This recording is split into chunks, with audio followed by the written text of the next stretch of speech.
Hoy vamos a hablar de IOSFA, el Instituto de Obra Social de las Fuerzas Armadas y de Seguridad. ¿Por qué nos vamos a meter en este tema? Porque en alguna medida hay una investigación que se está llevando adelante en el marco de conocer si hubo o no el pago de sobreprecios, como así también una situación bastante delicada, como es la de un déficit importante que acumula esta obra social de los militares y del personal de seguridad.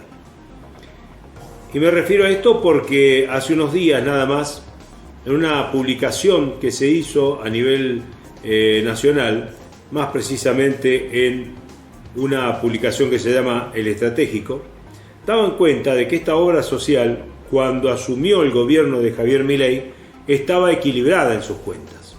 Es más, en algunos casos hablan de que tenía un superávit de unos 25.000 millones de pesos. El primer director a cargo de esta obra social fue justamente un integrante de el ala política de Luis Petri, el actual ministro de Defensa de la Nación.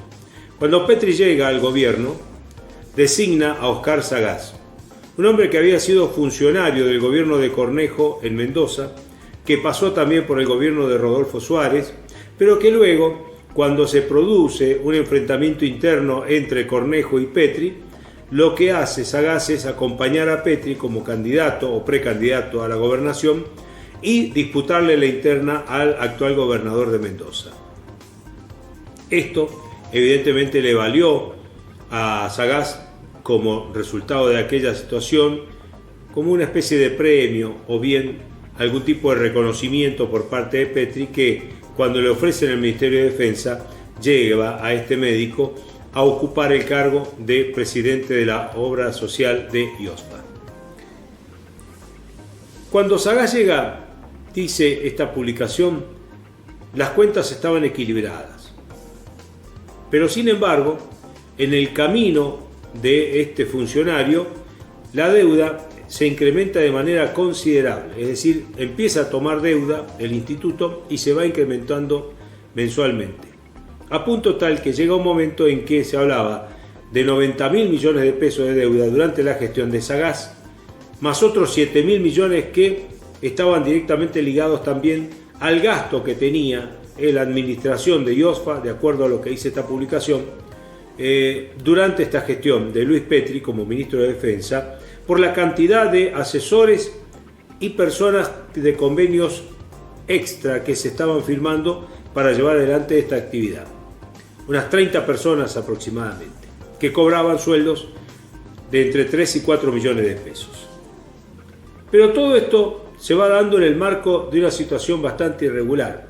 El instituto se seguía endeudando y de pronto había gente que estaba reclamando medicación que no le llegaba. Es más, una asociación vinculada a los suboficiales de las Fuerzas Armadas publicó en su momento que había una falta de medicamentos oncológicos y que había personas que estaban en una situación límite del cáncer y lamentablemente no accedían a la medicación porque IOSFA no los entregaba, no los tenía, y que en definitiva esto les ocasionaba luego lamentablemente la muerte. Gravísima situación, gravísima. Después se va Sagaz y llegan otros funcionarios, hasta que finalmente estamos hablando de dos funcionarios más vinculados a esta gestión del ministro Luis Petri. Roberto Fiocchi, según esta publicación del Estratégico, era el presidente del Instituto de Asistencia Financiera. Cuando llega como presidente de IOSFA, Fiocchi, lo que avanza es con la necesidad de buscar un préstamo para poder, o un crédito para poder solventar un poco los gastos de la obra social. Y finalmente va por un préstamo por una suma, de acuerdo a lo que dice la publicación, de 40.000 millones de pesos. ¿A quién le pide el préstamo IOSFA bajo la presidencia de Fiocchi? Al Instituto de Asistencia Financiera, el que presidía Fiocchi antes de llegar a IOSFA, o que estaba. Hay 3 consejeros que se oponen: Palermo, Varela y Monge. El resto vota a favor. Los vocales que votaron en contra de la solicitud de ese préstamo consideraron en ese momento que la vía de financiación no era óptima, teniendo en cuenta que la obra social mantenía deudas en concepto de aportes y de contribuciones.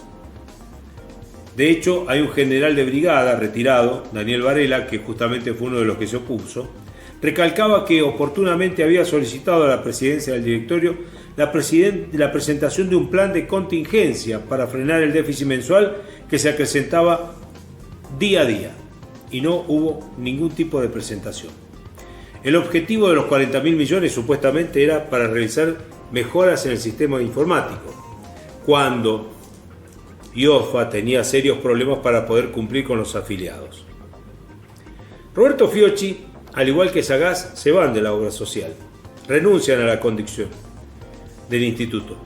Y en el mes de junio llega Bettina Survalle. ¿Quién es Bettina Survalle? Una mendocina del este de la provincia de Mendoza, muy vinculada a Luis Petri, a hacerse cargo justamente de la obra social, con un plan supuestamente de remediación o por lo menos de mejora, a punto tal de que ella, en una reunión celebrada por el propio Petri, según esta publicación, da cuenta que se había comprometido a conseguir los fondos para poder solucionar este desfasaje. Los fondos nunca se consiguieron, de acuerdo a lo que indica la publicación. IOSFA está hoy en una situación sumamente delicada, con una deuda que está en torno a los 240.000 o 250.000 millones de pesos. Pero por el momento hay un dato que es mucho más fuerte. No hay ningún sumario que se haya hecho por este incremento en la deuda, este pago de sobreprecios que, según denuncian algunos en audios que vinculan a integrantes del Ministerio de Defensa de la Nación que conduce Luis Petri,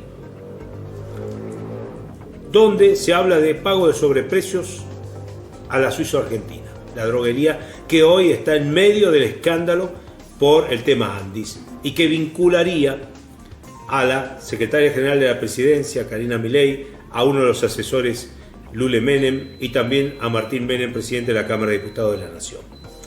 Todo esto es una situación realmente muy complicada para el gobierno de Javier Milei, pero en particular para el ministro de Defensa Luis Petri, que es candidato a diputado nacional en Mendoza por La Libertad Avanza y la Unión Cívica Radical o Cambia Mendoza. Nadie sabe qué va a pasar con esta historia, pero lo cierto es que recibieron una obra social equilibrada y hoy tienen un déficit de multimillonario.